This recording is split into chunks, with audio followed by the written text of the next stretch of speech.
എറണാകുളം കളമശ്ശേരി ആസ്ഥാനമായി പ്രവർത്തിക്കുന്ന Vidya Bharati group of institution അതിൻ്റെ വിജയകരമായി 25 വർഷം പൂർത്തിയാക്കിയിരിക്കുന്നു. സ്ഥാപനത്തിൻ്റെ ചീഫ് പാട്രൺ NA മുഹമ്മദ് കുട്ടി നമ്മോടൊപ്പം ചേരുന്നു. Sir, welcome. നമ്മുടെ സ്ഥാപനം സിൽവർ ജൂബിലി നിറവിലെത്തിയിരിക്കുന്നു. ഒന്ന് പിന്നോട്ട് ചിന്തിക്കുമ്പോൾ വിജയകരമായ 25 വർഷത്തെക്കുറിച്ച് ആ ഒരു ഓർമ്മ എങ്ങനെ പങ്കുവെക്കാം? ഇതിൻ്റെ ഒരു തുടക്കകാലത്തെക്കുറിച്ച്. 25 years എന്ന് പറയുമ്പോൾ ചെറിയൊരു കാര്യമല്ല. പ്രത്യേകിച്ച് ഏതൊരു ബിസിനസ്സിലും ഇപ്പോൾ എഡ്യൂക്കേഷനെ അതും ഒരു എൻ്റർപ്രൈസായിട്ട് കാണേണ്ടതാണ്. കാരണം എന്ന് വെച്ച് കഴിഞ്ഞാൽ നിലനിൽക്കണമെങ്കിൽ തീർച്ചയായിട്ടും അതിൻ്റെ കൃത്യമായിട്ടുള്ള വരുമാനം കിട്ടിയില്ലെങ്കിൽ ഒരു ഇൻസ്റ്റിറ്റ്യൂഷനും നിലനിൽക്കാൻ പറ്റില്ല. അപ്പോൾ 25 yearsനുള്ള ഒട്ടനവധി മാറ്റങ്ങൾ വരുന്നുണ്ട്. ഇപ്പോൾ ടെക്നോളജിക്കൽ അഡ്വാൻസ്മെൻറ്റ്സ് വരും.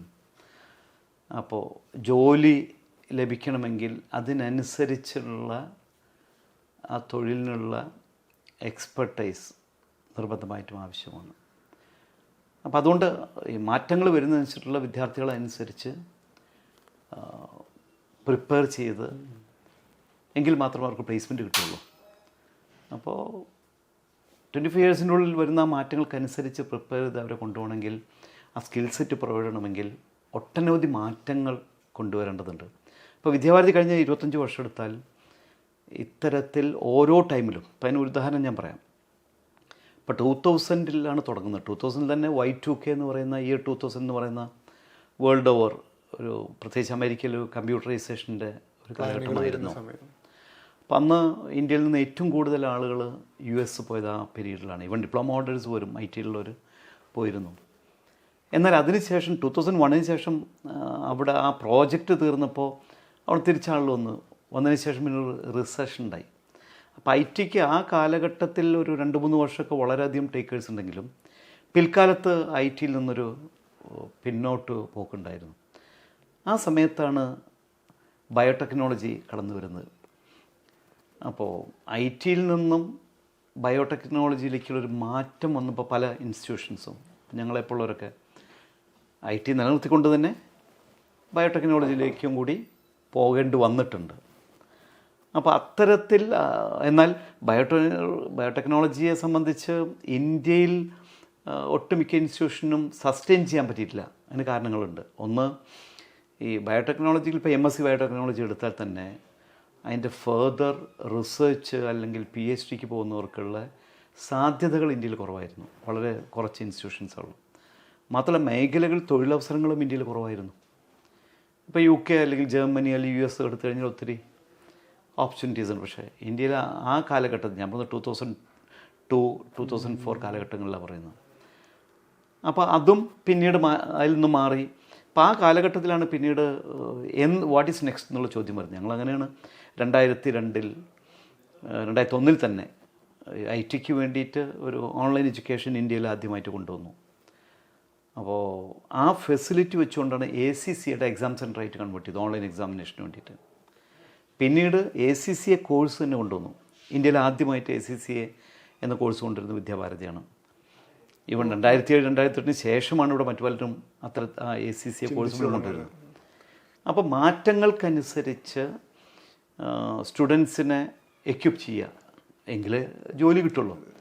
അത് കാലഘട്ടത്തിൻ്റെ ആവശ്യത്തിന് ഇങ്ങനെ മാറിക്കൊണ്ടിരിക്കും. അപ്പോൾ ഇനിയും പല മാറ്റങ്ങളും വരുന്നു. ഇപ്പോൾ ആർട്ടിഫിഷ്യൽ ഇൻ്റലിജൻസ് പോലുള്ള പല അപ്ഡേഷൻസ് വന്നു, റോബോട്ടിക്സ് വന്നപ്പോൾ ഇതിനനുസരിച്ച് പല മാറ്റങ്ങളും എഡ്യൂക്കേഷൻ സെക്ടറിൽ വരുന്നുണ്ട്. ലോജിസ്റ്റിക്സിൻ്റെ കടന്നുവരവോടുകൂടി അതിൽ തന്നെ വളരെ വ്യത്യസ്തമായ പല മാറ്റങ്ങളും വന്നിട്ടുണ്ട്. ഓട്ടോമേഷൻ അതിലും വന്നിട്ടുണ്ട്. അപ്പോൾ ഇതിനനുസരിച്ച് സ്റ്റുഡൻസിനെ പ്രിപ്പയർ ചെയ്യേണ്ട ഒരു കടമ ഒരു എഡ്യൂക്കേഷൻ ഇൻസ്റ്റിറ്റ്യൂഷനുണ്ട്. ആ മാറ്റങ്ങൾ ഉണ്ടെങ്കിൽ കൊണ്ടുവരാൻ കഴിഞ്ഞെങ്കിൽ മാത്രമേ ഒരു ഇൻസ്റ്റിറ്റ്യൂഷന് നിലനിൽക്കാൻ കഴിയുള്ളൂ. അതുകൊണ്ട് തന്നെ 25 years എന്നൊരു ചെറിയ ടൈമല്ല. ഇത്രയും കാലം കൃത്യമായി കൊണ്ടുപോകണമെങ്കിൽ നമുക്ക് കഴിഞ്ഞു എന്നുള്ളത്. ഈ 2000 അല്ലെങ്കിൽ 2001 കാലഘട്ടത്തിൽ ആളുകൾക്ക് മുമ്പിൽ പരിചയപ്പെടുത്താൻ നമ്മുടെ ഇന്ത്യയിൽ അത്തരം ഉദാഹരണങ്ങളില്ല. അപ്പോൾ ആ സമയത്ത് എന്ത് തരം പ്രചോദനമായിരുന്നു അല്ലെങ്കിൽ എന്ത് തരം ധൈര്യമായിരുന്നു ഇതിനായിട്ട് ഇറങ്ങിത്തിരിക്കുമ്പോൾ? 2-3 ഫാക്ടേഴ്സ് ഉണ്ടായില്ല. ഒന്ന്, എൻ്റെ തന്നെ ഒരു റിലേറ്റീവിന് വേണ്ടിയിട്ട് തമിഴ്നാട്ടിൽ MCAക്ക് ഒരു സീറ്റിന് വേണ്ടിയായിരുന്നു ഞാൻ അന്നത്തെ ഗവർണർ ഫാത്മ ബീവി ആയിട്ട് എൻ്റെ ഒരു ഫ്രണ്ടിൻ്റെ റിലേഷൻ ആയതുകൊണ്ട് അവരുടെ സഹായം എനിക്ക് ആവശ്യമായി വന്നു. ഞങ്ങളവിടെ പോയി കണ്ടതിന് ശേഷമാണ് അങ്ങനെ ഒരു കോളേജിൽ പോലും അഡ്മിഷൻ കിട്ടുന്നത്. അന്ന് കേരളത്തിൽ അത്തരത്തിലുള്ള പ്രൈവറ്റ് കോളേജസ് ഒന്നുമില്ല. നമ്മൾ 2004 ആദ്യമായിട്ട് ഇത്തരം അണ്ടർ ഗ്രാജുവേറ്റ് സ്റ്റഡീസും അല്ലെങ്കിൽ ബാക്കിയുള്ള പ്രോഗ്രാംസും ബിടെക്കോ അല്ലെങ്കിൽ ബാക്കിയുള്ള കോളേജൊക്കെ കേരളത്തിൽ തുടങ്ങുന്നത്. അപ്പം അതിനു മുമ്പ് മറ്റുള്ള സ്റ്റേറ്റ്സിനെ ഡിപ്പെൻഡ് ചെയ്തുകൊണ്ടാണ് നിന്നിരുന്നത്.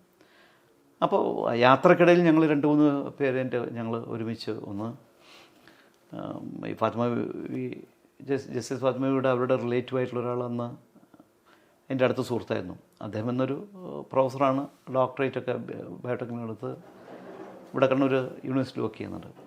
അപ്പോൾ ഞങ്ങൾ പോകുന്ന സമയത്തുള്ള സംഭാഷണങ്ങളിൽ നിന്നാണ് കേരളത്തിൽ എന്തുകൊണ്ട് ഇത്തരത്തിലുള്ള ഫെസിലിറ്റീസ് വരുന്നില്ല, ഗവൺമെൻറ് അതിന് ഓപ്പൺ അപ്പ് ചെയ്തിട്ടില്ല ഒന്ന്. രണ്ടാമത് അങ്ങനെയാണെങ്കിൽ തന്നെ പ്രൈവറ്റ് സെക്ടറിൽ എങ്ങനെ ഈ നമ്മുടെ യുവാക്കൾക്ക് വലിയ ഇത്തരം ഫീസ് കൊടുക്കാതെ വിദേശത്തും അതായത് ഇന്ത്യയിലും വിദേശത്തും മറ്റ് രാജ്യങ്ങളിലെല്ലാം ജോലി ലഭിക്കാവുന്ന ഏതെല്ലാം കോഴ്സുകളുണ്ട്. പ്രത്യേകിച്ച് അന്നത്തെ 2000 ഒരു IT കാലഘട്ടമാണ്. അപ്പം അങ്ങനെ ആലോചിച്ചുകൊണ്ടാണ് എന്തുകൊണ്ട്. അപ്പോൾ ഇപ്പം എൻ്റെ സുഹൃത്തിനോട് ചോദിച്ചു, നിങ്ങളെപ്പോലുള്ള ആളുകൾ ബിസിനസ്സിൽ ഉണ്ടാകുമ്പോൾ ഇതൊരു സോഷ്യൽ കമ്മിറ്റ്മെൻ്റ് ആണല്ലോ ഓരോരുത്തർക്കും ഉണ്ടാവേണ്ടത്. അത്തരത്തിൽ കൊണ്ടുവരാൻ കഴിഞ്ഞാൽ കുറേ പാവപ്പെട്ടവർക്ക് ഇത്തരത്തിൽ പുറത്തു പോകാതെ തന്നെ ഇവിടെ പഠിക്കാം. അഫോർഡബിൾ ആയിട്ടുള്ള ആൾക്ക് എവിടെയും പോയി പഠിക്കാം. പക്ഷേ അല്ലാത്തവർക്കൊരു അവസരം ഇവിടെ ഒരുക്കേണ്ടതല്ലേ എന്ന ചോദ്യം അവിടെ വരുന്നത്. അതിൽ നിന്നാണ് ഈ ഒരു ആശയം എന്തുകൊണ്ടായിക്കൂടാ. അങ്ങനെയാണ് മണിപ്പാൽ യൂണിവേഴ്സിറ്റിയുടെ BSc IT MSc IT എന്ന പ്രോഗ്രാം വെച്ചിട്ടാണ് ഞങ്ങൾ തുടങ്ങുന്നത്. പിന്നീടാണ് 2001 കാർണഗി മെല്ലൺ യൂണിവേഴ്സിറ്റി ആയിട്ടുള്ള ഒരു ടൈപ്പിൽ ഓൺലൈൻ എഡ്യൂക്കേഷൻ ഇന്ത്യയിൽ ആദ്യമായിട്ട് കൊണ്ടുവരുന്നത്. അന്നത്തെ ഇവിടെ കണക്ടിവിറ്റി പോലും ഇല്ല. ഇന്നിപ്പോൾ നമുക്ക് നമ്മുടെ കയ്യിൽ മൊബൈലിൽ പോലും നെറ്റ്വർക്കിംഗ് കണക്ടിവിറ്റിയും എല്ലാം ഉണ്ട്. പക്ഷെ അന്ന് അതില്ല. ആ കാലഘട്ടത്തിൽ അതൊരു വലിയ ഇതായിരുന്നു. അന്ന് ഓൺലൈൻ കോഴ്സുകൾ തുടങ്ങുന്നത് ആദ്യമായി പരിചയപ്പെടുത്തുമ്പോൾ ഇവിടുത്തെ സൗകര്യങ്ങൾ എത്രത്തോളമായിരുന്നു, അതിൻ്റെ പിന്നിൽ റിസ്ക് എങ്ങനെയായിരുന്നു? സത്യത്തിൽ വലിയ റിസ്ക്കാണ്. കാരണം പ്രത്യേകിച്ച് കാർണഗി മെല്ലൺ യൂണിവേഴ്സിറ്റി അവർ വെച്ച നിബന്ധന എന്താണെങ്കിൽ ഓൺലൈൻ എഡ്യൂക്കേഷന് അവർക്ക് ഈ പെർമിഷൻ തരണമെങ്കിൽ മിനിമം 100 സ്റ്റുഡൻസ് വേണം, എന്ന് വെച്ചാൽ 100 മെഷീൻ വേണം ഓൺലൈനിലാവുമ്പോൾ. മനസ്സിലായി. അപ്പം അന്ന് 50,000 ഒരു കമ്പ്യൂട്ടറിന് വരുമ്പോൾ 55 lakhs 100 മെഷീൻ എന്ന് പറയുമ്പോൾ. പിന്നെ അതിൻ്റെ കണക്ടിവിറ്റി ഇല്ലാത്തതുകൊണ്ട്, കേബിൾ നെറ്റ്വർക്ക് ഇല്ലാത്തതുകൊണ്ട് ഓരോ ടെലിഫോൺ എക്സ്ചേഞ്ചിലും ട്രാൻസ്പോണ്ടേഴ്സ് വെച്ചിട്ടാണ് നമ്മൾ കണക്ടിവിറ്റി ഉണ്ടാക്കുന്നത്. കാക്കനാട്, പാലാരിവട്ടം, കളമശ്ശേരി, പിന്നെ വിദ്യാഭാരതിയിലും. ആൻഡ് വളരെയധികം അന്ന് ഒട്ടനവധി നല്ലൊരു ഇൻവെസ്റ്റ്മെൻ്റ് അതിന് വന്നു. മറ്റൊന്ന്, ഇത്തരത്തിൽ കണക്ടിവിറ്റി ഉണ്ടാക്കിയെടുക്കുമ്പോൾ അതിൻ്റെ ടെക്നിക്കലായിട്ടുള്ള ഒത്തിരി ഇഷ്യൂസ് ഉണ്ട്. അന്ന് ഇപ്പോൾ MS ഓഫീസ് പോലുള്ളതിന് പോലും അന്നത്തെ ഒറിജിനൽ ഇതിന് പോവുകയാണെങ്കിലുള്ള കോസ്റ്റ് 55 മെഷീനിൽ കംപ്ലീറ്റ് സോഫ്റ്റ്വെയർ ലോഡ് ചെയ്യാനുള്ള വലിയൊരു കോസ്റ്റ് വരുന്നു. അപ്പം നെറ്റ്വർക്കിങ്ങിൻ്റെ പാർട്ട് വരുമ്പോൾ ഞങ്ങളന്ന് ലിനക്സ് അന്ന് വന്നിട്ടെങ്കിലും ആരും ഉപയോഗിച്ചിട്ടില്ല നെറ്റ്വർക്കിംഗ് ഫെസിലിറ്റി. അപ്പോൾ അന്ന് കൊച്ചിൻ യൂണിവേഴ്സിറ്റിയിലെ ഒരു BTech ക്വാളിഫൈഡ് ആയിട്ടുള്ള ആളാണ് ഞങ്ങൾ ഈ നെറ്റ്വർക്കിംഗ് ബാക്കിലതിനായിട്ട് ഞങ്ങളന്ന് അപ്പോയിൻറ്റ് ചെയ്തിരുന്നത്. പക്ഷെ അവർക്ക് പോലും അന്ന് കൃത്യമായിട്ടല്ലോ യൂണിവേഴ്സിറ്റിയിലെ പ്രൊഫസേഴ്സൊക്കെ സഹായിച്ചതുകൊണ്ടാണ് അന്ന് ആദ്യമായിട്ട് ലിനക്സിൽ നെറ്റ്വർക്കിംഗ് പോലും നടത്തി ഏറ്റവും കോസ്റ്റ് കുറയ്ക്കാൻ കഴിഞ്ഞത്. അപ്പോൾ അതൊരു വാസ്തവത്തിൽ ഞാൻ പറഞ്ഞല്ലോ, ഇത്തരം കാര്യങ്ങളിൽ നമ്മൾ ചെന്ന് എത്തിപ്പെടുമ്പോഴാണ് പ്രതിബന്ധങ്ങൾ നമുക്ക് തരണം ചെയ്യേണ്ടി വരുന്നത്. പക്ഷേ അതെല്ലാം മുന്നേറുകയാണ്. കാരണം ആ ഫെസിലിറ്റി ഉണ്ടാക്കിയെടുക്കണം. മനസ്സിലായോ? കാരണം വലിയ കാര്യമാണ്. കാരണം 2001 അമേരിക്കയിലെ അതായത് വേൾഡിൽ ഏറ്റവും അറിയപ്പെടുന്നൊരു IT ഇല്ലാതായിട്ടുള്ള യൂണിവേഴ്സിറ്റി ആയിട്ടൊരു ഓൺലൈൻ എഡ്യൂക്കേഷൻ നമുക്ക് ആലോചിക്കാൻ പറ്റില്ല. ഇവിടെ ആളുകൾക്ക് അത്ര പരിചയം ഇല്ലാത്തൊരു ഓൺലൈൻ എഡ്യൂക്കേഷൻ അതിൻ്റെ ക്വാളിറ്റി ഓഫ് ഡെലിവറി പോലും പലർക്കും സംശയമുണ്ട്. അപ്പോൾ അവിടെ നിന്നുള്ള ആളുകൾ വന്നിട്ടാണ് ചെന്നൈയിൽ വെച്ചിട്ട് ഇതിൻ്റെ ഈ ഡെലിവറി എങ്ങനെ, അതിൻ്റെ അഡ്വാൻറ്റേജസ് എങ്ങനെ എന്നുള്ളതിനെ പറ്റി പോലും പരിചയപ്പെടുന്നത്. വാസ്തവത്തിൽ നമ്മളൊരു റിട്ടൺ എക്സാമിനേഷനേക്കാൾ ഏറ്റവും നന്നായി ഒരു സ്റ്റുഡൻറ്റിനെ അസസ് ചെയ്യാൻ ഓൺലൈൻ എഡ്യൂക്കേഷനിലൂടെ കഴിയും. ഓൺലൈൻ എക്സാമിലൂടെ കഴിയും. മനസ്സിലായി? കാരണം ഇപ്പോൾ നമ്മളൊരു പേപ്പർ എഴുതുകയാണ്, നമ്മൾ എത്ര ടൈം ഒരു ക്വസ്റ്റ്യന് വേണ്ടി ടൈം എടുത്തു എന്നുള്ളത് അസസ് ചെയ്യുന്ന ആൾക്കറിയുന്നില്ല നമ്മളെടുക്കുന്ന ടൈം. പക്ഷേ ഓൺലൈൻ എക്സാമിനേഷനിൽ നമ്മൾ എന്തെല്ലാം തെറ്റുകൾ എഴുതി അത് ഡിലീറ്റ് ചെയ്താലും അവിടെ കിടക്കും. അവർക്കറിയാം എന്ത് തെറ്റ് ചെയ്തു, എത്ര ടൈം എടുത്തു, എത്രമാത്രം ആ ഏരിയയിൽ ആ ക്വസ്റ്റ്യൻ ആൻസർ ചെയ്യുന്നതിൽ കാണിച്ച എത്രമാത്രം ആ സ്റ്റുഡൻറ്റിൽ നോളജ് ഉണ്ട് എന്നുള്ളത് കൃത്യമായിട്ട് അസസ് ചെയ്യാൻ കഴിയും ഓൺലൈൻ എക്സാമിനേഷനിൽ. ഇപ്പം നമ്മൾ സംസാരത്തിൽ നേരത്തെ ഇന്ത്യയിൽ ആദ്യമായി ACCA കോഴ്സ് അവതരിപ്പിച്ചത് വിദ്യാഭാരതിയാണെന്ന് പറഞ്ഞു. ആ ഒരു കോഴ്സ് തുടങ്ങാനുണ്ടായ സാഹചര്യം, അപ്പോൾ ഇന്ന് വ്യാപകമായ രീതിയിൽ ACCA, CA, CMA കോഴ്സുകളുടെയൊക്കെ സ്ഥാപനം പ്രവർത്തിക്കുന്നുണ്ട്. അപ്പോൾ ഇത് ഇന്ത്യയിൽ അവതരിപ്പിക്കുന്ന ഒരു സാഹചര്യവും ഇപ്പോൾ 2024 ഇത് വ്യാപകമായൊരു സാഹചര്യത്തിൽ ഒന്ന് വിലയിരുത്താവോ? രണ്ട് കാരണങ്ങളുണ്ട്.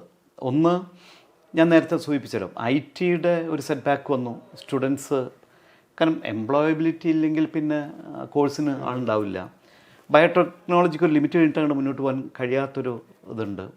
അപ്പോൾ ഇതിനിടയ്ക്കാണ് വാട്ട് ഈസ് നെക്സ്റ്റ് എന്നുള്ളത്. അന്ന് കോമേഴ്സ് അല്ലെങ്കിൽ BCom എന്നുള്ളത് ആരും ചൂസ് ചെയ്യുന്നതല്ല, മനസ്സിലാവും. സയൻസ് ഗ്രൂപ്പ് എടുക്കും, അല്ലെങ്കിൽ മാത്സ് എടുക്കും, അല്ലെങ്കിൽ അല്ലാത്തവരൊക്കെ മറ്റുള്ള ഏതെങ്കിലും എടുത്ത് ഹിസ്റ്ററിയോ പൊളിറ്റിക്സോ എടുത്ത് പോകുന്നല്ലാതെ കോമേഴ്സിന് അന്ന് വളരെ കുറച്ചാൾ മാത്രമേ വരുന്നുള്ളൂ. അപ്പം അന്ന് എന്തുകൊണ്ട് അതായിക്കൂടാ? കാരണം ഈ ഒരു ബിസിനസ് രംഗത്തെടുത്താൽ ഇപ്പം നമുക്കൊരു ഡോക്ടർക്ക് ജോലി നോക്കാൻ പറ്റുന്ന ഹോസ്പിറ്റലിൽ മാത്രമാണ്. ഒരു എഞ്ചിനീയർ ആണെങ്കിൽ, സിവിലാണെങ്കിൽ അയാളുടെ ഏരിയ, മെക്കാനിക്കലാണെങ്കിൽ അയാളുടെ ഏരിയ, അല്ലെങ്കിൽ ഇലക്ട്രിക്കലാണെങ്കിൽ അയാൾക്കൊരു ഏരിയ ഉണ്ട്, അതിനപ്പുറം അയാൾക്ക് പോകാൻ പറ്റില്ല. പക്ഷേ ഇത്തരത്തിലുള്ള എല്ലാ എൻ്റർപ്രൈസസിലും ഒരു അക്കൗണ്ടൻ്റ് റിക്വയർമെൻ്റ് ഉണ്ട്. കാരണം എല്ലായിടത്തും അക്കൗണ്ട്സ് നിർബന്ധമാണ്. അപ്പോൾ അക്കൗണ്ട്സ് ആൻഡ് ഫിനാൻസ് മേഖലയിൽ എന്തുകൊണ്ട് കേരളത്തിൽ മാത്രമല്ല ഇന്ത്യയിലും ഇന്ത്യക്ക് പുറത്തും ജോലി കിട്ടാവുന്ന ഏറ്റവും നല്ല പ്രോഗ്രാം എന്താണെന്നുള്ളതാണ് ഞങ്ങൾ ആലോചിച്ചത്. അങ്ങനെയാണ് ACCA എത്തുന്നത്. കാരണം ACCA 170 രാഷ്ട്രങ്ങളിൽ, പഴയ കോമൺവെൽത്ത് കൺട്രീസ് എല്ലാം തന്നെ ACCA പ്രോഗ്രാം നടത്തുന്നുണ്ട്. ഇന്ത്യയിൽ 1948 ഇന്ത്യൻ ചാപ്റ്റർ വന്നപ്പോൾ ഇന്ത്യൻ CA പോപ്പുലറായിട്ട് വന്നു. അതുകൊണ്ട് ഇവിടെ ACCA 1905 1905 മുതൽ തുടങ്ങി 48 വരെ ഇവിടെ ഉണ്ട്, മനസ്സിലായോ? അന്ന് ഏതാണ്ട് 67ഓളം പേര് അന്ന് ക്വാളിഫൈഡ് ആയിട്ടുള്ള ചാർട്ടർ അക്കൗണ്ടൻസ് ഇവിടെ ഉണ്ട്. അധികം ആളുകളും ചെന്നൈയിൽ നിന്നായിരുന്നു, മനസ്സിലായോ? ഞങ്ങൾ ആ ലിസ്റ്റ് എടുത്ത് നോക്കുമ്പോൾ. പക്ഷേ അതിനുശേഷം നമ്മുടെ ഇന്ത്യൻ ചാപ്റ്റർ വളരെ പ്രോമിനൻസിൽ വന്നപ്പോൾ പിന്നെ ആളുകളൊക്കെ, മാത്രമല്ല UK പ്രോഗ്രാം എന്ന് പറയുമ്പോൾ കോസ്റ്റ്ലിയാണ്, അതുകൂടി ഉണ്ടായിരുന്നു. അതുകൊണ്ടാണ് ACCA എന്നുള്ള ഇത് ഓപ്റ്റ് ചെയ്യാൻ. മറ്റൊന്ന്, എൻ്റെ മകളന്ന് +2 കഴിഞ്ഞ് നെക്സ്റ്റ് ഒരു എൻജിനീയറിങ്, മെഡിസിൻ എന്നൊക്കെയുള്ള അന്നത്തെ സ്റ്റുഡൻസിനെ പെട്ടെന്ന്. പക്ഷെ ഞാൻ അതിൽ നിന്ന് വ്യത്യസ്തമായി, പ്രത്യേകിച്ച് പെൺകുട്ടികൾക്ക് ഈ അക്കൗണ്ടിങ് ആൻഡ് ഫിനാൻസ് മേഖല എന്ന് പറയുമ്പോൾ ഒരു ടൈമുണ്ട്. ഇപ്പം മെഡിക്കലാണെങ്കിൽ രാത്രി ഹോസ്പിറ്റലിൽ കൊണ്ടുവരും, എൻജിനീയറിംഗ് ആണെങ്കിലും ഇപ്പോൾ IT ഫീൽഡാണെങ്കിലും കമ്മിറ്റഡായി രാത്രിയൊക്കെ ഒന്ന് വർക്ക് ചെയ്യേണ്ടതുണ്ട്. അപ്പോൾ പെൺകുട്ടികൾക്ക് എപ്പോഴും ഒരു സേഫായിട്ട് ഒരു വർക്കിംഗ് ടൈമിങ്ങിൻ്റെ ഇത് കിട്ടുന്ന എപ്പോഴും ഒന്നിന് ടീച്ചിങ് ആണ്. ഡേറ്റ മാത്രമല്ല, അവർക്കൊരു ഫിക്സഡ് ടൈമും ബാക്കിയുണ്ട്. അതല്ലെങ്കിൽ പിന്നീട് അക്കൗണ്ട് ആൻഡ് ഫിനാൻസിലാണെങ്കിൽ അവർക്ക് ഓഫീസ് ടൈം മാത്രമേ ഉള്ളൂ, അത് കഴിഞ്ഞാൽ അവർക്ക് ഫ്രീ ആണ്. അപ്പോൾ അതുകൊണ്ട് എന്തുകൊണ്ട് അത് ആയിക്കൂടാ? അങ്ങനെയാണ് ഈ ACCA വന്നപ്പോൾ ഞാൻ ഇമ്മീഡിയറ്റ് ആയിട്ട് എൻ്റെ മകളുടെ കൂടെ ഒരു ആവശ്യം കൂടി ആയിട്ടാണ് അങ്ങനെ ACCA 2002 ഇവിടെ കേരളത്തിൽ കൊണ്ടുവരുന്നത്. ആ സമയത്ത് ഒരു സൂപ്പർവിഷൻ ഉണ്ടായിരുന്നു. ഒരു അടുത്തൊരു 20 വർഷങ്ങൾക്ക് ശേഷം കേരളത്തിൽ, ഇപ്പോൾ നമ്മൾ ഇന്ത്യയെ മാറ്റി നിർത്തി കേരളത്തെ പരിശോധിക്കുമ്പോൾ കേരളത്തിൽ ഒന്നാകെ ഇത്തരം സ്ഥാപനങ്ങൾ വ്യാപിപ്പിക്കുമെന്നും ഇതൊരു വളരെ ഡിമാൻഡുള്ള കോഴ്സായി മാറുമെന്നൊരു അത്ര സൂപ്പർവിഷൻ ഉണ്ടായിരുന്നു. എനിക്കുണ്ടായിരുന്നു. ഞാൻ നേരത്തെ സൂചിപ്പിച്ചതാണ്. കാരണം എല്ലാ എൻ്റർപ്രൈസസിനും ഏത് മേഖലയിലുള്ള ബിസിനസ് ആണെങ്കിലും, അതുകൊണ്ട് ഞാൻ പറഞ്ഞൊരു ഹോസ്പിറ്റലാണെങ്കിലും അല്ലെങ്കിൽ ഒരു മറ്റേത് എൻജിനീയറിംഗ് ഇതിലുള്ളതാണെങ്കിലും ഏത് ഇൻഡസ്ട്രിക്കും ഈ അക്കൗണ്ടിങ് ആൻഡ് ഫിനാൻസ് ഡൊമൈനിൽ നിന്ന് മാറി നിന്നുകൊണ്ട് പോകാൻ പറ്റില്ല. അപ്പോൾ അതുകൊണ്ട് അത്തരം റിക്വയർമെൻറ്റ്സ് ഉണ്ട് എന്ന് മനസ്സിലാക്കിക്കൊണ്ട് തന്നെയാണ്. അപ്പം അന്ന് ചാർട്ടേഡ് അക്കൗണ്ടൻസ് എന്നുള്ള അതിലേക്ക് ഇന്ത്യൻ CA എന്നുള്ളത് പറയുമ്പോൾ അവിടെ ക്വാളിഫൈ ചെയ്ത് വരുന്നത് ലിമിറ്റഡാണ്. പിന്നെ കോസ്റ്റ് അക്കൗണ്ടിങ് ഉണ്ടായിരുന്നു, മനസ്സിലാവും. പക്ഷേ ഈ അന്നത്തെ ചാർട്ടേഡ് അക്കൗണ്ടൻസിൻ്റെ നമ്പേഴ്സ് കുറഞ്ഞുകൊണ്ട് ഭയങ്കര ഡിമാൻഡായിരുന്നു. അത് പാസ്സാവുന്നതിനും എളുപ്പമല്ല. അപ്പോൾ ACCA കണ്ടുവരുന്നതാണെങ്കിൽ അന്ന് 14 പേപ്പേഴ്സ്, അപ്പോൾ 13 ടോട്ടൽ നമ്പർ ഓഫ് പേപ്പേഴ്സ്. മാത്രമല്ല 50% മാർക്ക് കിട്ടിയാൽ പാസ്സാവുന്നുണ്ട്. 49 പോലും പാസ്സാവാത്ത കുട്ടികളുണ്ട്. പക്ഷേ 50 ആണെങ്കിൽ പാസ് റേറ്റ് ഉണ്ട്. ഒരു ആവറേജ് സ്റ്റുഡൻറ്റിന് നന്നായിട്ട് നമ്മൾ കോച്ച് ചെയ്യുകയാണെങ്കിൽ ക്ലിയർ ചെയ്യാൻ പറ്റും. മറ്റൊന്ന് ഞാൻ കണ്ടത് ഈ ACCA ഒരു ഇതെന്താണെങ്കിൽ ഇൻ്റർനാഷണൽ സ്റ്റാൻഡേർഡ്സാണ് ഒരു കീപ്പ് ചെയ്യുന്നത്. അപ്പോൾ അതുകൊണ്ട് തന്നെ അക്കൗണ്ടിങ് സ്റ്റാൻഡേർഡ്സ് എപ്പോഴും ഇൻ്റർനാഷണൽ ലെവലിൽ ഈ മാറ്റങ്ങൾക്കനുസരിച്ച് ഒരു അപ്ഡേറ്റ് ചെയ്യുന്നുണ്ട്. ഇപ്പോൾ ഇന്ത്യൻ സിയെ പോലും അടുത്തിടെ ഈ ഇൻ്റർനാഷണൽ സ്റ്റാൻഡേർഡ്സിലേക്ക് അവർ അഡോപ്റ്റ് ചെയ്തു. കാരണം എന്താ, പല ഫോറിൻ കമ്പനീസും ഇപ്പോൾ ഇന്ത്യയിലെ പല ജോയിൻറ്റ് വെഞ്ചേഴ്സ് ചെയ്യുന്നുണ്ട്.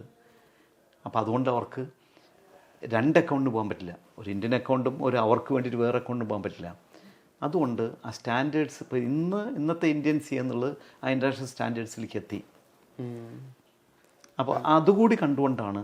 മറ്റൊന്ന്, നമ്മുടെ കുട്ടികൾക്ക് പുറത്ത് എല്ലാവർക്കും ഒന്ന് ഗൾഫിലേക്ക് പോകണം എന്നുള്ളൊരു ഇതാണല്ലോ. ഇപ്പോൾ 90s ശേഷമുള്ളത്, ഒരു 80s ശേഷം തന്നെ മിക്കവാറും ആളുകൾ കേരളീയർ പ്രത്യേകിച്ച് മിഡിൽ ഈസ്റ്റിൽ പോകുന്നു, ജോലി എടുക്കുന്നു, അങ്ങനെയുള്ളതാണ്. അപ്പോൾ നെക്സ്റ്റ് ജനറേഷനും അവർക്ക് പുറത്ത്, മിഡിൽ ഈസ്റ്റിനും അപ്പുറത്ത് വേൾഡ് ഓവർ എവിടെയെങ്കിലും പോയി ജോലി കിട്ടാനുള്ളൊരു സാധ്യതയുള്ളൊരു പ്രോഗ്രാമാണ് SCCA. ഇതാണ് അത്തരം സാധ്യത മുന്നിൽ കണ്ടിരുന്നത്. ഇതോടൊപ്പം ചേർത്ത് വായിക്കേണ്ടതാണ് ഇപ്പോൾ ഇൻ്റഗ്രേറ്റഡ് ലോജിക്സ് എന്നൊരു ആശയം ഒരുപക്ഷെ ഈ വിദ്യാഭ്യാസ മേഖല അവതരിപ്പിച്ചത് താങ്കളാണ്. അപ്പോൾ ഈ ഒരു ലോജിസ്റ്റിക്സ് ഇൻ്റഗ്രേറ്റഡ് ഒരു സാധ്യത എത്രത്തോളം ഉണ്ട് എന്ന് മുന്നിൽ കണ്ടാണ് അത്തരൊരു ആശയം അവതരിപ്പിച്ചത്? അതിന് കുറേ ഒട്ടനവധി കാരണങ്ങളുണ്ട്.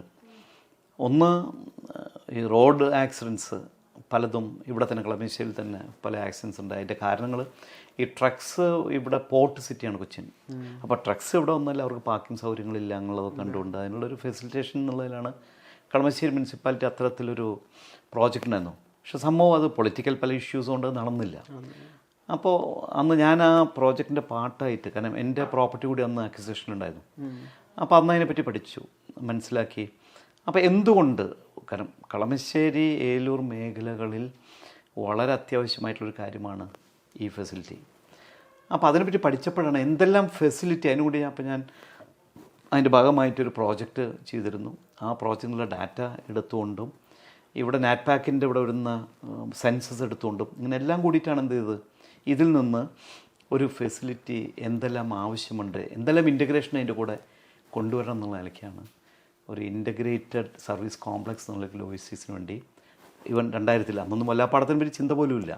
വല്ലാപ്പാടൊക്കെ പിന്നീടാണ് വരുന്നത്. അപ്പോൾ ആ കാലഘട്ടത്തിൽ തന്നെ ഇത്തരം ഫെസിലിറ്റി എന്ന നിലയ്ക്കാണ് ഫാൽക്കൺ എന്ന കമ്പനി രൂപീകരിച്ചുകൊണ്ട് ഈ ലോജിസ്റ്റിക്സ് മേഖലയിലൊരു എല്ലാ ഇൻ്റഗ്രേഷനും കൊടുത്തിട്ടുണ്ട്. അതിന് ഇന്ത്യയിലെ ആദ്യത്തെ ഇതാണ്. ഇത്രയും എല്ലാ ലോജിസ്റ്റിക്സ് പാർക്കുണ്ട്, പക്ഷേ എല്ലാ ഇൻ്റഗ്രേഷനും കൊടുത്തിട്ടുള്ളൊരു ഫെസിലിറ്റി ഇല്ല.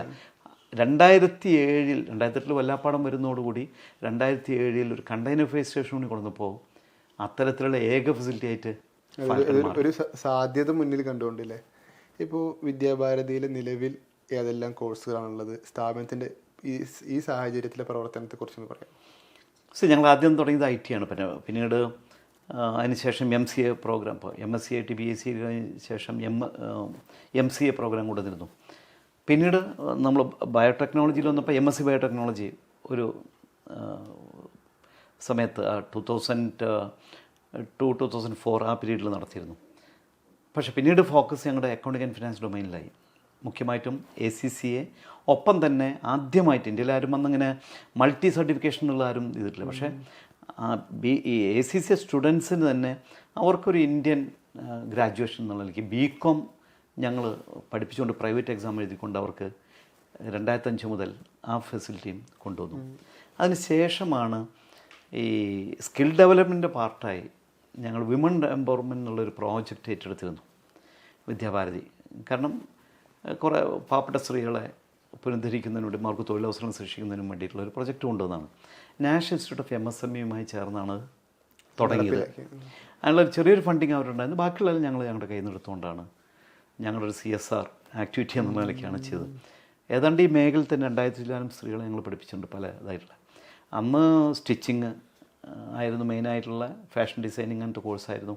അതിന് അപ്പാരൽ ട്രെയിനിങ് ഡിസൈൻ സെൻറ്റർ എന്നതിൻ്റെ ഒരു സെൻറ്റർ വരെ ഇവിടെ എസ്റ്റാബ്ലിഷ് ചെയ്തു, മിനിസ്റ്റർ ഓഫ് ടെക്സ്റ്റൈൽസിൻ്റെ. അതിനുശേഷം പിന്നീട് എല്ലാവർക്കും ഒരേ കോഴ്സാണെങ്കിൽ എല്ലാവരും ഒരു കോമ്പറ്റീറ്റീവ് ഇത് വരണ്ടെന്നുള്ള നിലയ്ക്ക് പിന്നീട് ബേക്കറി പ്രൊഡക്ഷൻ അല്ലെങ്കിൽ ഫുഡ് പ്രോസസ്സിങ് എന്നുള്ള കോഴ്സുകൾ കൊണ്ടുവന്നു. അതുപോലെ ബ്യൂട്ടീഷ്യൻ കോഴ്സ് കൊണ്ടുവന്നു. ഫുഡ് പ്രോസസ്സിങ്ങും അതുപോലെ ബേക്കറി പ്രൊഡക്ഷനും കൊണ്ടുവന്നപ്പോഴാണ് ഞങ്ങൾക്ക് അതിനൊരു ഫെസിലിറ്റി ക്രിയേറ്റ് ചെയ്യണമെന്നു. അങ്ങനെയാണ് ഫാൽക്കൻ്റെ കീഴിൽ തന്നെ ഒരു ക്യാൻറ്റീൻ ഫെസിലിറ്റി ഉണ്ടായിരുന്നു പണ്ട് മുതലേ. അതിൻ്റെ കൂടെ ഈ ബേക്കറി പ്രൊഡക്ഷനുള്ള ഫെസിലിറ്റി ഉണ്ടാക്കി. അങ്ങനെ അത് കുറച്ചുകൂടി നല്ലൊരു ഫെസിലിറ്റി ആയിട്ട് മാറ്റി വന്നപ്പോഴാണ് എന്തുകൊണ്ട് ഇപ്പോൾ BSc കാറ്ററിംഗ് പോലുള്ള കോഴ്സുകൾ കൊടുത്തുകൂടാ എന്നുള്ളത് വന്നു. അങ്ങനെ BSc കാറ്ററിങ്ങിൻ്റെ പ്രാക്ടിക്കൽ ലാബാക്കി ഇതിനെ കൺവേർട്ട് ചെയ്ത് ഞങ്ങളങ്ങനെ ആ കോഴ്സ് കൊണ്ടുവന്നു. അതിനുശേഷമാണ് ഏവിയേഷൻ സെക്ടറിൽ വലിയൊരു മാറ്റങ്ങളും നല്ല പ്രൊഫഷൻസ് കിട്ടാനുള്ള. കാരണം പുതിയ ഒട്ടനവധി എയർലൈൻസൊക്കെ വന്നല്ലോ ജെറ്റ് എയർവേസിന് ശേഷം തന്നെ വന്നപ്പോൾ. അങ്ങനെയാണ് അന്ന് IATA സർട്ടിഫിക്കേഷൻസ് എല്ലാം കൊണ്ടുവന്ന് എയർപോർട്ട് മാനേജ്മെൻറ്റും ഏവിയേഷൻ്റെ മറ്റു പല സർട്ടിഫിക്കേഷൻസും തുടങ്ങിയത്. അത്തരത്തിൽ ഓരോ സമയങ്ങൾക്കനുസരിച്ച് വ്യത്യസ്തമായ കോഴ്സുകൾ കൊണ്ടുവന്നിട്ടുണ്ട്. 25 വർഷക്കാലത്തെ വിദ്യാഭ്യാസ രംഗത്ത് പ്രവൃത്തി പരിചയമുണ്ട്. പുതിയ കാലത്തെ ഒരു ട്രെൻഡ് വെച്ച് നോക്കുമ്പോൾ വിദ്യാർത്ഥികൾ +2 പഠനം പൂർത്തീകരിച്ചാൽ UK, USA പോലെയുള്ള വിദേശ രാജ്യങ്ങളിലേക്ക് പഠനം നടത്താൻ വേണ്ടി പോവുകയാണ്. ഈ ഒരു ട്രെൻഡിനെ കുറിച്ചും അതുണ്ടാക്കി വെക്കുന്ന ഭാവി സാഹചര്യങ്ങളെ കുറിച്ചൊന്ന് പറയാമോ? ഈ വിദേശ രാജ്യങ്ങൾ എന്ന് പറയുമ്പോൾ UK, USA മാത്രമല്ല, മുൻകാലങ്ങളിൽ ഇപ്പോൾ BTech കഴിഞ്ഞവർ MS വേണ്ടി അല്ലെങ്കിൽ MBA എടുക്കുന്നതിന് വേണ്ടി ഒട്ടനവധി സ്റ്റുഡൻസ് UK-ലും USA-ലും മുതൽ ബാക്കി പല സ്ഥലങ്ങളും പോയിരുന്നു. ഇവൻ ജർമ്മനി അടക്കമുള്ള രാഷ്ട്രങ്ങളിൽ പോയിരുന്നു. എന്നാൽ ഈയിടെയായി തുടക്കം എനിക്ക് തോന്നുന്നത് മെഡിക്കൽ ഫീൽഡിലാണ് തുടങ്ങുന്നത്. മെഡിസിന് വേണ്ടിയിട്ട് ഈ പറയുന്ന റഷ്യ, ചൈന, ഫിലിപ്പൈൻസ് എന്നുള്ള രാഷ്ട്രങ്ങളിൽ പോകാൻ തുടങ്ങിയത്. എന്നാൽ അത് പിന്നീട് പോയിട്ട് അസർബൈജാൻ, ഉസ്ബെക്കിസ്ഥാൻ തുടങ്ങിയിട്ടുള്ള ഉക്രൈനിലുള്ള വന്ന വാറ് ഇപ്പോൾ കുറേ ആൾ തിരിച്ചു വന്നത്. അത്തരം സ്ഥലങ്ങളിലേക്ക് പോലും ഈ ഒരു മെഡിസിന് വേണ്ടിയിട്ട് മെഡിസിൻ പഠിക്കുന്നതിന് വേണ്ടി പോയിട്ടുണ്ട്. എന്നാൽ നമ്മളുള്ള യാഥാർത്ഥ്യം മനസ്സിലാക്കേണ്ടത് ആ ഉക്രൈൻ വാർ കഴിഞ്ഞപ്പോഴാണ് ഇതിനെപ്പറ്റിയൊരു ഡീറ്റെയിൽ സ്റ്റഡി വന്നിരുന്നു. അതിൽ കണ്ടെന്താണെങ്കിൽ അവിടുന്ന് ക്വാളിഫൈ ചെയ്ത് സർട്ടിഫിക്കറ്റ് വരുന്ന കുട്ടികൾ ഇവിടെ ഇന്ത്യൻ ഈ മെഡിക്കൽ ബോർഡിൻ്റെ എക്സാമിനേഷൻ ക്ലിയർ ചെയ്യണം. മാക്സിമം 19 to 23% ക്വാളിഫൈ ചെയ്യുന്നുള്ളൂ ഈ വരുന്നവർ. ബാക്കി 77%ഉം 10ഉം 12ഉം എക്സാം ചെയ്തിട്ട് ക്വാളിഫൈ ചെയ്യാതിരിക്കുന്നവരുണ്ട്. പല ഹോസ്പിറ്റൽസിലും ഡോക്ടേഴ്സിൻ്റെ കൺസൾട്ടൻസിൻ്റെ കൂടെ കമ്പ്യൂട്ടറിൽ ഈ ഡാറ്റ എൻട്രി ചെയ്ത് പ്രിസ്ക്രിപ്ഷൻ ചെയ്യുന്നതിന് ഇരിക്കുന്നവരാണ് അധികം വരുമെന്നാണ് മനസ്സിലാക്കാൻ കഴിഞ്ഞത്. ഞാൻ പറഞ്ഞ 40 ലക്ഷം 50 ലക്ഷം രൂപ ചിലവാക്കിയിട്ട് മെഡിസിൻ കഴിഞ്ഞ് വന്നിട്ട് തൊഴിലില്ലാത്ത അവസരം ഉണ്ടെന്നുള്ളത് നമ്മൾ മനസ്സിലാക്കുക. അപ്പോൾ ഇന്ന് അതും കഴിഞ്ഞ് ആ ട്രെൻഡിൻ്റെ കണ്ടിന്യൂറ്റി എന്നുള്ളത് എന്തും പഠിക്കാൻ, ഏതും പഠിക്കാൻ, എവിടെയെങ്കിലും പോകണം എന്നുള്ള. ഇപ്പോൾ വിദ്യാഭാരതി 2008-2010 കാലഘട്ടത്തിൽ Australian Institute of Business Administration ടൈബ അഡ്ലൈഡിലെ ഒരു അറിയപ്പെടുന്ന ഇൻസ്റ്റിറ്റ്യൂഷനാണ്. ഞങ്ങൾ അവരുമായിട്ട് ജോയിൻ വെച്ചിട്ടുണ്ടായിരുന്നു. അതിൻ്റെ 6 മാസം ഇവിടെ പഠിക്കുന്നു, ബാക്കിയുള്ളത് അവിടെ പോയി പഠിച്ച് പുറത്ത്, അല്ലെങ്കിൽ ഇവിടെ തന്നെ ചെയ്യാം. അവർക്ക് ഓൺലൈൻ എക്സാം എഴുതിയിട്ട് എക്സാം എഴുതിയാൽ മതി. അല്ല, അവർക്ക് ആ ഒരു ഓസ്ട്രേലിയൻ ഇത് കിട്ടാൻ വേണ്ടി ഒരു ഫീൽ ഉണ്ടാവുമല്ലോ. അതിന് വേണമെങ്കിൽ 6 മാസം to 1 year, അത് കഴിഞ്ഞാൽ അവർക്ക് അവിടെ ഇൻറ്റേൺഷിപ്പും ജോലിക്കുള്ള സാധ്യത ഉണ്ടായിരുന്നു. ഞങ്ങൾ അന്ന് അത്തരം ഈ എക്സ്ചേഞ്ച് പ്രോഗ്രാം നടത്തിയിട്ടുള്ളതാണ് വിദ്യാഭാരതി. ഇന്നതല്ല, +2 കഴിഞ്ഞാൽ എന്തെങ്കിലും സർട്ടിഫിക്കേഷന് വേണ്ടി ഏതെങ്കിലും രാഷ്ട്രത്തിൽ പോവുക എന്നുള്ള, അത് 20, 30, 40 ലക്ഷം രൂപ ചിലവെന്ന് പറഞ്ഞാൽ കടമെടുത്തുകൊണ്ട് പിള്ളേരുടെ നിർബന്ധത്തിന് ചെയ്തുകൊണ്ട് അവരുടെ പാരൻസ് എങ്കിലും രക്ഷപ്പെട്ടു എന്നുള്ള നിലയ്ക്കാണ് ഈ പോകുന്നത്. Property loan. പക്ഷേ അവിടെ പോയി കഴിഞ്ഞാൽ അവർക്ക് തൊഴിലില്ല. എടുക്കുന്ന സർട്ടിഫിക്കേഷൻ്റെ വാല്യൂ എന്താ? ഒരു പ്രൊഫഷണൽ സർട്ടിഫിക്കേഷൻസ് അല്ല, വെറും ഗ്രാജുവേറ്റ് എന്നുള്ള. ഗ്രാജുവേറ്റ് ചെയ്തുകൊണ്ട് മാത്രം അവർ 4 വർഷം കഴിഞ്ഞ് തിരിച്ചു വരുമ്പോൾ അവർക്ക് ഇവിടെ തൊഴിലുണ്ടോ? അല്ലെങ്കിൽ അവിടെ തന്നെ അവർക്ക് ലിമിറ്റേഷൻസ്. അപ്പോൾ കാനഡ പോലും ഇപ്പോൾ റിജക്ഷൻ വന്നു തുടങ്ങി. ജർമ്മനിലും ഇപ്പോൾ പോകുന്നത് ഈ മെഡിക്കൽ ഇതിലുള്ള നേഴ്സിംഗ് അസിസ്റ്റൻ്റ് പോലുള്ള റിക്വയർമെൻറ്റാണ്. ഓൾഡ് ഏജ് ഹോമിലേക്കുള്ള ഇതാണ് അവർക്ക് റിക്രൂട്ട്മെൻറ്റ് വരുന്നത്. അല്ല, ലേബർ ക്ലാസ്സിലേക്കാണ് മറ്റവിടെ പലയിടത്തും പോകുന്നത്. അപ്പോൾ കബളിപ്പിക്കപ്പെടുന്ന ഒരു സിറ്റുവേഷനിൽ ഇന്ന് ഒട്ടനവധി നമ്മൾ പത്രങ്ങളിൽ കാണുന്നതാണ്. അപ്പോൾ ഇത്രയും പൈസ ലോക്കി പുറത്തു പോയതുകൊണ്ട് അവർക്ക് കിട്ടുന്ന സർട്ടിഫിക്കറ്റിൻ്റെ വാല്യൂ ഇവിടെ വരുമ്പോൾ അവരുടെ തൊഴിൽ എന്താണെന്നുള്ളതിനെ പറ്റി യാതൊരു ധാരണയില്ലാതാണ് ഇന്ന് പോകുന്ന സ്റ്റുഡൻസ്. അതൊരു 4 വർഷം 5 വർഷം കഴിയുമ്പോൾ അറിയാം അവരനുഭവിക്കുന്ന യാതനകൾ എന്താണെന്നുള്ളത്. അപ്പോൾ ഈ വിഷയത്തിൽ ഒരു എല്ലാവരും അല്ല കേട്ടോ, ചില നല്ല കോഴ്സ് തിരഞ്ഞെടുത്തുകൊണ്ട് പോകുന്നവരുണ്ട്. ഇപ്പോൾ ഗ്രാജുവേഷന് ശേഷം ഞാൻ പറയാം +2 കഴിഞ്ഞ സർട്ടിഫിക്കേഷൻസിന് വേണ്ടി പോകുന്നവരുടെ കാര്യമാണ് ഞാൻ എടുത്തു പറഞ്ഞത്. ഇപ്പോൾ ഈ വിഷയത്തിലൊരു 2 പതിറ്റാണ്ടിലേറെ കാലത്ത് അനുഭവ പാരമ്പര്യം കൊണ്ട് ഈ അബ്രോഡ് സ്റ്റഡീസിൻ്റെ ഒരു വന്നു ചേരാൻ സാധ്യതയുള്ള ഒരു ഭവിഷ്യത്തിനെ കുറിച്ച് സൂചിപ്പിച്ചു. ഈ വിഷയത്തിലൊരു മാർഗനിർദ്ദേശം അതല്ലെങ്കിൽ ശ്രദ്ധിക്കപ്പെടേണ്ട കാര്യങ്ങളെ ഒന്ന് സൂചിപ്പിക്കാമോ? കേരളത്തിൽ വാസ്തവത്തിൽ വേണ്ടതാണെങ്കിൽ നല്ല എഡ്യൂക്കേഷൻ ഇൻസ്റ്റിറ്റ്യൂഷൻസ് വരണം. എന്നിട്ട് ഫോറിൻ യൂണിവേഴ്സിറ്റിയുമായിട്ടുള്ള എക്സ്ചേഞ്ച് പ്രോഗ്രാംസ് കൊണ്ടുവരണം. കൊച്ചിൻ യൂണിവേഴ്സിറ്റി അതുപോലെ പല യൂണിവേഴ്സിറ്റികളായിട്ടുള്ള ഫോറിൻ എക്സ്ചേഞ്ച് പ്രോഗ്രാംസ് അവിടുത്തെ കുട്ടികൾ ഇവിടെ വന്ന് പഠിക്കുന്നുണ്ട്. ഇപ്പോൾ കളമശ്ശേരിയിൽ തന്നെ എനിക്കറിയാം, ഇപ്പോൾ യമൻ, സുഡാൻ, അതുപോലെ തന്നെയുള്ള മിഡിൽ ഈസ്റ്റ് കൺട്രീസിൽ നിന്ന് പലയിടത്തുനിന്നും ഇവിടെ എക്സ്ചേഞ്ച് പ്രോഗ്രാമിൻ്റെ പാർട്ടായിട്ട് കൊച്ചിൻ യൂണിവേഴ്സിറ്റി പഠിക്കുന്ന സ്റ്റുഡൻസ് ഉണ്ട്. അപ്പോൾ നമ്മുടെ എഡ്യൂക്കേഷൻ സിസ്റ്റം ഒരു പെർഫെക്ഷനോടുകൂടി കൃത്യമായിട്ട് കൊടുക്കാൻ കഴിഞ്ഞാൽ മറ്റ് യൂണിവേഴ്സിറ്റിയുമായുള്ള ജോയിൻ്റായി അവർക്ക് ഇവിടെ കുറച്ച് നാൾ പഠിക്കാം. അത് കഴിഞ്ഞ് അതിൻ്റെ ഇപ്പം റേറ്റിങ്ങുകൾ ഇപ്പോൾ 4 years ആകുമ്പോൾ ഗ്രാജുവേഷൻ എന്നുള്ളത് സർട്ടിഫിക്കേഷൻ, ഡിപ്ലോമ, പിന്നെ അഡ്വാൻസ് ഡിപ്ലോമ, അത് കഴിഞ്ഞ് ഗ്രാജുവേഷൻ, അങ്ങനെ ഒരു ലെവലിലേക്ക് ഇൻ്റർനാഷണൽ സ്റ്റാൻഡേർഡ്സ് അനുസരിച്ചാണ് നമ്മുടെ എഡ്യൂക്കേഷൻ സിസ്റ്റം കൊണ്ടുവന്നിട്ടുള്ളത്. ആ ക്രെഡിറ്റ്സ് ഉപയോഗിച്ചുകൊണ്ട് തന്നെ മറ്റുള്ള ഫോറിൻ ഇൻസ്റ്റിറ്റ്യൂഷനായിട്ട് ഇത്തരത്തിൽ ഒരു ജോയിൻറ്റ് വെഞ്ചർ എന്നുള്ളതിലേക്ക് ഇവിടുത്തെ ഗവൺമെൻറ് സാഹചര്യം ഒരുക്കണം. മാത്രമല്ല അതിന് ഈ പറയുന്ന ക്രെഡിറ്റ്സിന് അത് വാല്യുബിൾ ആയിരിക്കണം.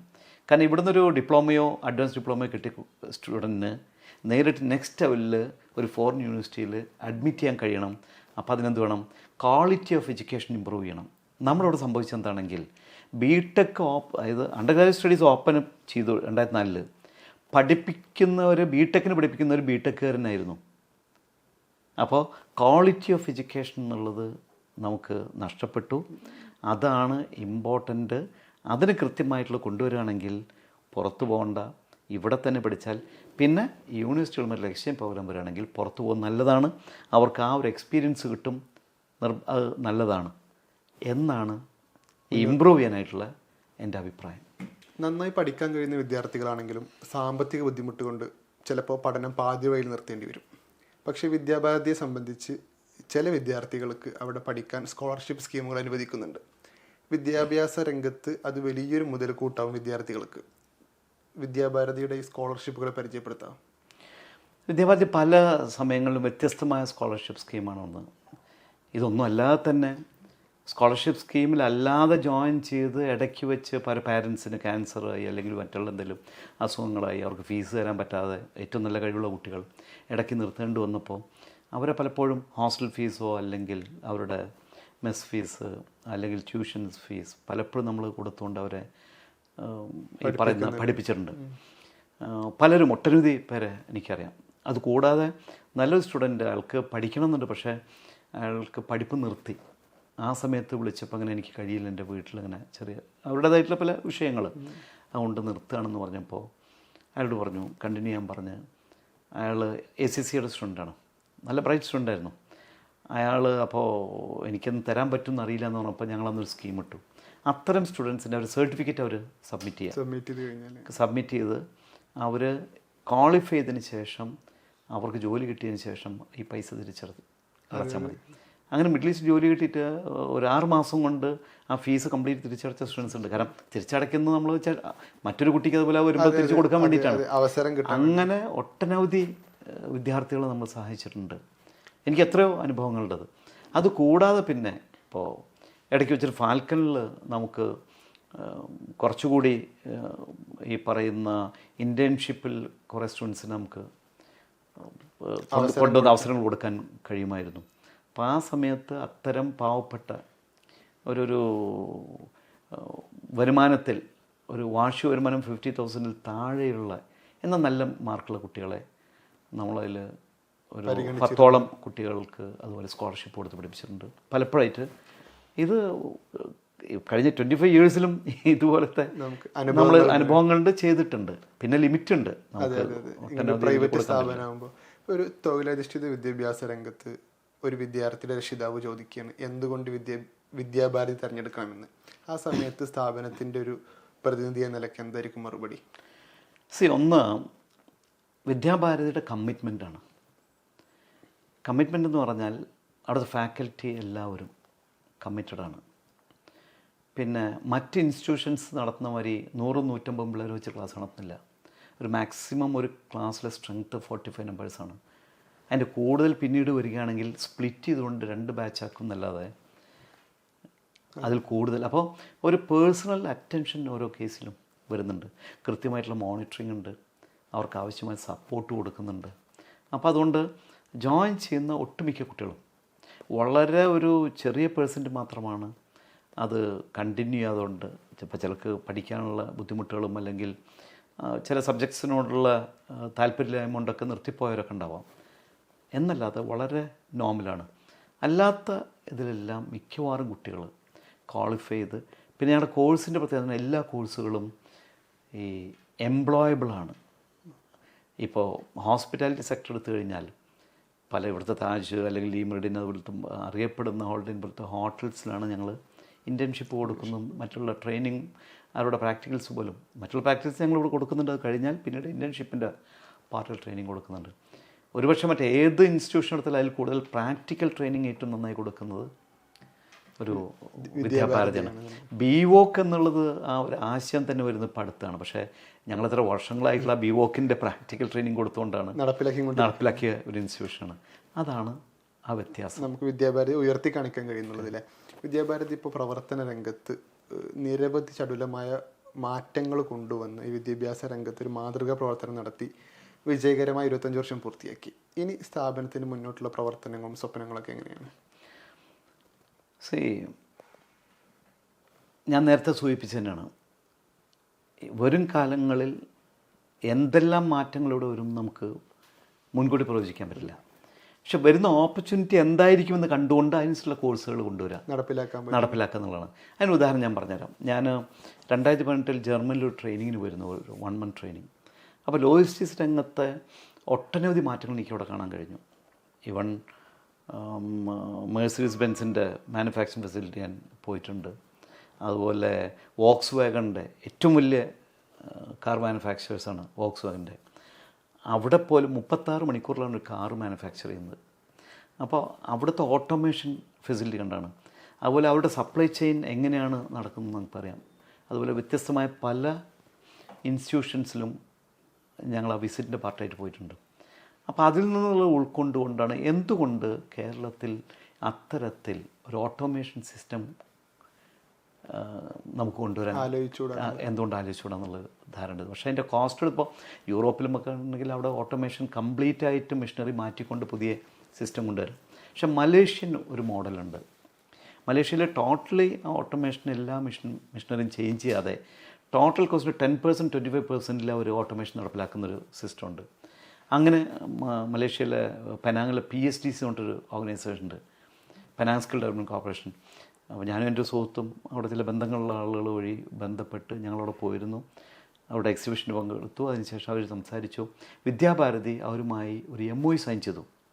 മെക്കാനിക്കൽ എഞ്ചിനീയറിംഗ് സ്റ്റുഡൻസിന് അവർക്ക് 6 months ഇവിടെ പഠിക്കുക, പിന്നീട് 6 months അവിടെ PSDCയിൽ അത് ഈ പറയുന്ന ഓട്ടോമേഷനിലായിരുന്നു ഫോക്കസ് ചെയ്തിട്ടുണ്ടായിരുന്നു. മാത്രമല്ല അതിനുശേഷം 1 year നിർബന്ധമായിട്ട് അവരവിടെ ഇൻറ്റേൺഷിപ്പ് ട്രെയിനിങ് വിത്ത് ഒരു പേയ്മെൻറ്റ് വരെ കൊടുക്കാൻ തയ്യാറായിരുന്നു. അതിന് ശേഷം വേണമെങ്കിൽ അവിടെ തന്നെ അവർക്ക് കണ്ടിന്യൂ ചെയ്യാം. പക്ഷേ ഞങ്ങളതിന് ഇവിടെ ആ ഒരു കോഴ്സിനെ പറ്റി ചെയ്തപ്പോൾ 6 കുട്ടികൾ മാത്രമാണ് അതിന് അപ്ലൈ ചെയ്തത്. ഞാൻ പറയുന്നത് മെക്കാനിക്കൽ എഞ്ചിനീയേഴ്സ് എത്രയോ പേര് ഇവിടെ തൊഴിലാതെ നടക്കുകയാണ്. പക്ഷേ ഈ സാധ്യതകൾ അവർക്ക് മനസ്സിലാവുന്നില്ല. അപ്പം എനിക്ക് തോന്നി ഞാൻ തുടങ്ങിയത് കുറച്ച് നേരത്തെ പോയി. പലതിലും നേരത്തെ തുടങ്ങിയ ആളാണ് ഞാൻ. പക്ഷേ ഇവിടെ തൊഴിലില്ലാതെ എത്ര പേര് നടക്കുന്നു. പക്ഷേ ഇത് കണ്ടുകൊണ്ടും മനസ്സിലാക്കിക്കൊണ്ട് മുന്നോട്ട് വരുന്നതിൽ ഉള്ള ആ ഒരു പ്രശ്നമാണ് ഞാൻ കണ്ടത്. അപ്പോൾ കേരളത്തിൽ അവസാനത്തിലാണ് എല്ലാവരും വരുള്ളൂ. അപ്പോൾ എല്ലാവരും കൂടി ചാടിയിറങ്ങുന്നൊരു ഒരവസ്ഥയാണ് കാണുന്നത്. അപ്പോൾ അത്തരത്തിലുള്ള വ്യത്യസ്തമായ കാലങ്ങൾക്കനുസരിച്ച് തൊഴിലവസരങ്ങൾ ലഭിക്കുന്നതിന് വ്യത്യസ്തമായ എന്നും പ്രോഗ്രാംസ് വിദ്യാഭാരതി കൊടുക്കുന്നുണ്ട്. ഇനിയും അത്തരത്തിൽ ഏതെല്ലാം മേഖല എന്ന് എനിക്കിപ്പോൾ പറയാൻ പറ്റില്ല. മനസ്സിലായി, തീർച്ചയായിട്ടും കൊണ്ടുണ്ടാവും. വിദ്യാഭാരതി വിദ്യാഭ്യാസ രംഗത്ത് ഏറ്റവും നല്ല സ്ഥാപനമായി മികച്ചു തന്നെ നിൽക്കട്ടെ എന്ന് ആശംസിക്കുന്നു. Thank you.